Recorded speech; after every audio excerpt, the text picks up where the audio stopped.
আমরা ছোটবেলা থেকেই শিখেছি টাকা আসে খরচ করতে হয়। হাতে টাকা উঠলেই মনে হয় এটা ব্যবহার করো, ওটা কেনো, কিছুটা আনন্দ করো। জীবন তো একটাই। কিন্তু এই চিন্তাটা অজান্তেই আমাদের পুরো আর্থিক ভবিষ্যৎটা আটকে দেয়। টাকা অবশ্যই খরচ হবে, কিন্তু টাকার প্রথম কাজ খরচ না, প্রথম কাজ নিরাপত্তা, তারপর প্রয়োজন, তারপর সুযোগ। যে মানুষ এই ক্রমটা বোঝে না, সে যত উপার্জনই করুক তার জীবনে ঘাটতি থেকে ঘাটতি জন্ম নিতেই থাকবে। অদ্ভুত এক সত্যি হলো, আমরা জীবনে টাকা হারাই না লুটেরাদের হাতে, বরং নিজের অভ্যাসের হাতে। টাকাকে আমরা জিনিস কিনতে ব্যবহার করি, কিন্তু টাকাকে সুযোগ কিনতে ব্যবহার করতে শিখি না। আর সুযোগ কিনতে না জানলে সবসময়ই জীবন অন্যদের এক ধাপ পেছনে হাঁটে। আমরা ভাবি আয় বাড়লে সব ঠিক হবে, কিন্তু আয় বাড়লে খরচও বাড়ে, স্ট্যাটাস বাড়ে, চাহিদাও বাড়ে, অথচ চিন্তা একই থাকে, টাকা এলো খরচ করো। তাই শেষ পর্যন্ত কিছুই বদলায় না। যে মানসিকতা মনে গেঁথে গেছে টাকা খরচ করার জন্যই আসে, এটা টাকার সবচেয়ে বড় শত্রু। কারণ যখন টাকাকে ব্যবহার করার আগেই খরচ হিসেবে কল্পনা করা হয়, তখন সঞ্চয় বোঝা হয়ে দাঁড়ায়, বিনিয়োগ ঝুঁকি মনে হয়, আর ভবিষ্যতের নিরাপত্তা পরের দিনের বিষয় হয়ে পড়ে। অথচ ধনী মানুষদের গোপন রহস্য খুব সাধারণ। তারা টাকার সাথে প্রথমে সম্পর্ক ঠিক করে। টাকা তাদের কাছে সৈনিকের মতো, কাজ করবে, রক্ষা করবে, নবীন সৈন্য তৈরি করবে, তারপর জীবনকে এগিয়ে দেবে। গরিব মানসিকতা বলে টাকা থাকলে জীবন বদলাবে, ধনী মানসিকতা বলে জীবন বদলালে তবেই টাকা থাকতে শুরু করবে। যে মানুষ ভাবে টাকা হলো আমার কাজের ফল, সেই মানুষ সারা জীবন খেটে যায়। যে মানুষ ভাবে টাকা হলো আমার সিদ্ধান্তের ফল, সেই মানুষ ধীরে ধীরে এগিয়ে যায়। টাকার প্রতি আমাদের দৃষ্টিভঙ্গি নির্ধারণ করে ভবিষ্যৎ আমাদের নিয়ন্ত্রণে থাকবে নাকি আমরা ভবিষ্যতের হাতে ভরসা করে বাঁচব। আর সবথেকে গুরুত্বপূর্ণ ব্যাপার, আপনি যত কম আয় করেন, টাকার নিয়ম শেখার প্রয়োজন তত বেশি। কারণ টাকা যত কম, ভুল করার সুযোগ তত কম। এই কারণেই জীবন আমাদের থেকে প্রথমে একটা শিক্ষা চায়। টাকা খরচের আগেই টাকার দিক নির্ধারণ করুন। আপনি টাকা কোথায় রাখবেন সেটা আপনি ঠিক করবেন, না হলে টাকা কোথায় হারিয়ে যাবে সেটা টাকা নিজেই ঠিক করে নেবে। জীবনে বদল আসবে কখন? যেদিন আমরা বলবো টাকা এলো, এখন এটা কোথায় দাঁড়ালে আমার জন্য কাজ করবে। যেদিন আমরা বলবো প্রথমে নিরাপত্তা, তারপর প্রয়োজন, তারপর স্বপ্ন। এমনকি সামান্য 500 টাকা হলেও সিদ্ধান্তটা বদলে যায়। এই ছোট সিদ্ধান্তটাই ভবিষ্যৎকে বড় জায়গায় নিয়ে যায়। শেষে একটা কথা, আপনি টাকাকে যেভাবে দেখেন, টাকা আপনাকে ঠিক সেইভাবেই ব্যবহার করে। টাকাকে খরচের জিনিস ভাবলে টাকাও আপনাকে খরচ হয়ে যেতে শেখাবে। টাকাকে সুযোগ ভাবলে টাকাও আপনাকে সুযোগ তৈরি করে দেবে। পরিবর্তন টাকায় না, মনে। ভবিষ্যৎ শুরু হয় হিসাবের আগে, দৃষ্টিভঙ্গির বদল থেকে। টাকা কোথায় যায়, কিভাবে শেষ হয়ে যায়, এই প্রশ্নটা আমরা অনেকেই করি, কিন্তু খুব কম মানুষই উত্তর খোঁজে। কারণ উত্তরটা শুনলেই বোঝা যায় ভুলটা নিজের ভেতরেই আছে। জীবনের বাস্তবতা হলো, আপনি যদি নিজের টাকার গন্তব্য না ঠিক করেন, টাকা নিজেই নিজের গন্তব্য ঠিক করে নেয়। আর বেশিরভাগ সময় সেই গন্তব্য হয় অপ্রয়োজনীয় জায়গা, তুচ্ছ খরচ, ছোট ছোট ফাঁক, যার দিকে আমরা তাকাই পর্যন্ত না। আমাদের সমস্যাটা হলো, আমরা বড় খরচকে ভয় পাই, কিন্তু ছোট খরচকে গুরুত্ব দিই না। মনে হয় এগুলো তেমন কিছু না। কফি, স্ন্যাক্স, অপ্রয়োজনীয় সাবস্ক্রিপশন, ছোটোখাটো শপিং, বন্ধুর সাথে অপ্রস্তুত খরচ। প্রতিটি খরচ আলাদা করে দেখলে সামান্য, কিন্তু পুরো মাস শেষে এগুলো পাহাড় হয়ে দাঁড়ায়। টাকার ক্ষতি হয় না একবারে, বরং অজান্তেই ধীরে ধীরে। ঠিক যেমন বালতির নিচে সূক্ষ্ম ছিদ্র, প্রথমে বোঝা যায় না, পরে বালতি খালি হয়ে যায়। অনেকেই ভাবে হিসাব রাখা মানে কষ্ট, চাপ, বেঁধে ফেলা। কিন্তু হিসাব না রাখাই আসল বন্দিত্ব, কারণ সেখানে সিদ্ধান্ত নেই, শুধু পরিণতি আছে। টাকা কোথায় গেল সেটা মনে রাখতে হয় না, লিখে রাখতে হয়। লিখে রাখলেই চোখ খুলে যায়। তখন বোঝা যায় আসলে জীবনে টাকার অভাব কম, টাকার নিয়ন্ত্রণের অভাব বেশি। যে টাকার পথ জানে না, সে কখনো দূরত্ব অতিক্রম করতে পারে না। তাই টাকা রোজগারের আগে টাকার দিক নির্ধারণ শেখা জরুরি।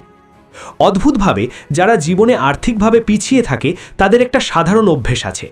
টাকা আসার পর তারা শুধু খরচের কথা ভাবে। আর যারা এগিয়ে যায়, তাদের একটা সাধারণ মানসিকতা। টাকা আসার আগেই তারা ঠিক করে রাখে কতটা বাঁচবে, কতটা ব্যবহার হবে, আর কতটা ভবিষ্যতের জন্য কাজ করবে। পার্থক্যটা অঙ্কে না, সিদ্ধান্তে। এখানে একটা মানসিক ফাঁদ আছে। আমরা ভাবি টাকা জমিয়ে লাভ কি, পরে যখন বেশি রোজগার করব তখন করব। কিন্তু সত্যিকারের পরিবর্তন বড় অর্থ দিয়ে শুরু হয় না, পরিবর্তন শুরু হয় 10 টাকা, 50 টাকা, 100 টাকা থেকে। আজকে 10 টাকা আটকাতে না পারলে কালকে 10,000 টাকা আটকানো অসম্ভব হয়ে যায়। আয় কম হলে হিসাব রাখা আরও গুরুত্বপূর্ণ, কারণ হাত ফসকানোর জায়গা কম। যেদিন আপনি নিজের টাকার যাত্রাপথ লিখে ফেলবেন, সেদিন থেকেই আপনি আর টাকার পিছে দৌড়াবেন না, টাকা আপনার সাথে হাঁটতে শুরু করবে। জীবন বদলের প্রথম ধাপ সঞ্চয় নয়, চেতনা।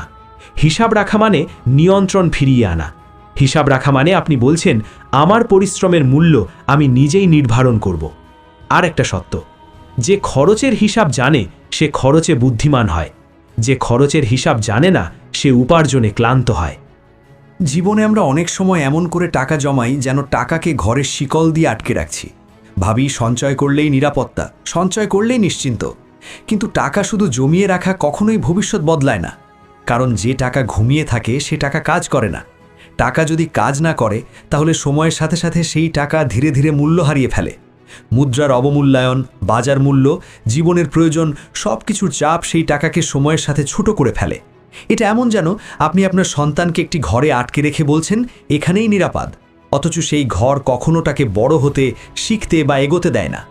মানুষ ভাবে সঞ্চয় মানেই নিরাপদ, কিন্তু সত্যিটা হলো সঞ্চয় নিরাপত্তা দেয়, তবে স্বাধীনতা দেয় না। স্বাধীনতা আসে যখন টাকা কাজ করে, টাকা আয় তৈরি করে। কষ্ট করে জমানো 100 টাকা যদি স্থির থাকে সেটা কখনো 101 হবে না, কিন্তু সেই 100 টাকা যদি সঠিক জায়গায় দাঁড়িয়ে কাজ করে তাহলে সেটা সময়ের সাথে 100 থেকে 200, 500, 1000 হয়ে উঠতে পারে। পার্থক্যটা ছোট মনে হয়, কিন্তু এই ছোট সিদ্ধান্তগুলোই মানুষকে দুই ভাগে ভাগ করে, যে সারা জীবন শুধু বাঁচে আর যে ধীরে ধীরে এগিয়ে যায়। আমরা অনেকেই জীবনে সুযোগের দরজা খোলার আগেই ভয় পেয়ে যাই। মনে হয় বিনিয়োগ করলে যদি ক্ষতি হয়, নতুন কিছু শুরু করলে যদি ভুল করি, টাকা অন্য কোথাও রাখলে যদি ঝুঁকি থাকে। কিন্তু এটাই হলো সেই জায়গা যেখানে জীবনের গতি আটকে যায়। ভয় সবসময় ঝুঁকির দরজায় দাঁড়ায়, কিন্তু সুযোগ ঠিক ভয়ের ওপারে থাকে। যে ভয় পেরোতে পারে না সারা জীবন সঞ্চয়ে বাঁচে। যে ভয়কে চিনে সামনে এগোয় তার সঞ্চয় থেকেই ভবিষ্যৎ তৈরি হয়। ঝুঁকি মানেই পতন নয়, ঝুঁকি মানেই সম্ভাবনা, যদি শিখে নেওয়া যায় কোন ঝুঁকি অযথা আর কোন ঝুঁকি প্রযোজ্য। টাকা ঘুমিয়ে থাকে তখনই যখন আমরা তাকে শুধু তালাবদ্ধ নিরাপত্তার মধ্যে রাখি, কিন্তু টাকা জেগে ওঠে তখনই যখন আমরা তাকে কাজে লাগাই, বুদ্ধিমত্তার সঙ্গে এগিয়ে দিই। এটা মানে না যে সব টাকা বিনিয়োগ করতে হবে বা সব জায়গায় সুযোগ আছে, কিন্তু একটা জিনিস সত্য, টাকা কোথাও না কোথাও দাঁড়িয়ে থাকলে তাকে দায়িত্ব দিতে হয়। যেমন সামান্য সঞ্চয়ও এমন জায়গায় রাখা যায় যেখানে সামান্য হোক বৃদ্ধি হয়। সামান্য সুযোগও এমন জায়গায় রাখা যায় যেখানে সামান্য হোক অগ্রগতি হয়। টাকা আমাদের জন্য কাজ করবে না যদি আমরা আগে না ঠিক করি সে কোন জায়গায় দাঁড়াবে, কাকে সঙ্গ দেবে, কোন দিকে যাবে। এখানে একটি গুরুত্বপূর্ণ সত্য আছে, জীবনে টাকা শুধু সংখ্যার ব্যাপার নয়, টাকা হলো দিকের ব্যাপার। সংখ্যা ছোট হলেও সঠিক দিকে গেলে বৃদ্ধি আসে, সংখ্যা বড় হলেও ভুল দিকে গেলে ক্ষয় হয়। আর এই কারণেই মানুষ জীবনে অনেক আয় করেও কখনো স্বাধীন হতে পারে না, কারণ আয় আছে কিন্তু দিক নেই। আর কেউ কেউ কম আয় করেও এগিয়ে যায়, কারণ দিক আছে, সিদ্ধান্ত আছে, শৃঙ্খলা আছে। আমরা প্রায়ই বলি সময় নেই, টাকা নেই, সুযোগ নেই, কিন্তু এই কথাগুলো আসলে ফলাফল, কারণ নয়। সত্যিকারের কারণ হলো দৃষ্টিভঙ্গির অভাব। যে দিনে আপনি নিজের জীবনকে প্রশ্ন করবেন আমি কি শুধু টাকাকে ঘুম পাড়িয়ে রাখছি, সেদিন থেকেই আপনার ভেতর একটা নড়াচড়া শুরু হবে। আপনার মনের ভেতর প্রশ্ন জন্মাবে, এই টাকা কি আমার জন্য কাজ করছে নাকি শুধু পড়ে আছে? আর সেই প্রশ্নটাই পরিবর্তনের শুরু। বস্তুত টাকা জমিয়ে রাখা ভুল নয়, কিন্তু শুধু জমিয়ে রাখা ভুল। টাকা হারানোর ভয় যেমন ক্ষতি করে, ঠিক তেমনি সুযোগ চিনতে না পারার ভয়ও ক্ষতি করে। জীবন এমন এক পথ যেখানে টাকা এগোতে চায়, সময় এগিয়ে যায়, ভবিষ্যৎ এগিয়ে আসে। এখানে শুধু আমরা থেমে থাকি, কারণ আমরা শিখিনি কখন টাকা রাখতে দরকার আর কখন টাকা ছাড়তে হয় যেন সেটা উঠতে পারে। যেদিন এই ভারসাম্য বোঝা যাবে সেদিন টাকা শুধু কাগজ নয়, অস্ত্র হবে। সেদিন সঞ্চয় আপনাকে বাঁচাবে আর সুযোগ আপনাকে এগিয়ে দেবে। সেদিন ভয় পেছনে থাকবে আর সিদ্ধান্ত সামনে দাঁড়াবে। আর সেই দিনই শুরু হবে প্রকৃত স্বাধীনতার পথ। আমরা জীবনে যত টাকা হারাই তার বেশিরভাগই লুট হয়ে যায় না, অভ্যাসের ভেতরেই হারিয়ে যায়। হাতের টাকা আসার পর আমরা অস্থির হয়ে যাই, মনে হয় এখনই কিছু কিনতে হবে, এখনই নিজেকে প্রমাণ করতে হবে, এখনই আনন্দটা নিতে হবে। অনেক সময় আমরা খরচ করি চাহিদার জন্য নয়, আবেগের জন্য, প্রয়োজনের জন্য নয়, অন্যকে দেখানোর জন্য। হাতের টাকা কখনো কখনো মনে হয় মর্যাদা, কখনো প্রতিশোধ, কখনো প্রমাণ, কখনো মুক্তি। কিন্তু আবেগের সিদ্ধান্ত যতই মিষ্টি মনে হোক তার সুদ সবচেয়ে বেশি কড়া। টাকা খরচ হয়ে যায় কিন্তু পরিণতি থেকে যায়। জীবনে এমন অনেক সময় আসে যখন আমরা মনে করি এটা না কিনলে আমি ব্যর্থ, এটা না করলেই যেন পিছিয়ে যাচ্ছি, এটা না নিলে মানুষ কি বলবে। আর এই দুশ্চিন্তাগুলোর মধ্যেই টাকা চলে যায় সেই জায়গায় যেখান থেকে আর কোনো লাভ ফিরতে পারে না। টাকা চলে যায় আর আমরা ভাবি ভাগ্য খারাপ, কিন্তু ভাগ্য খারাপ না, অভ্যাস খারাপ। এই সত্যটা বোঝা কঠিন, মানা আরও কঠিন।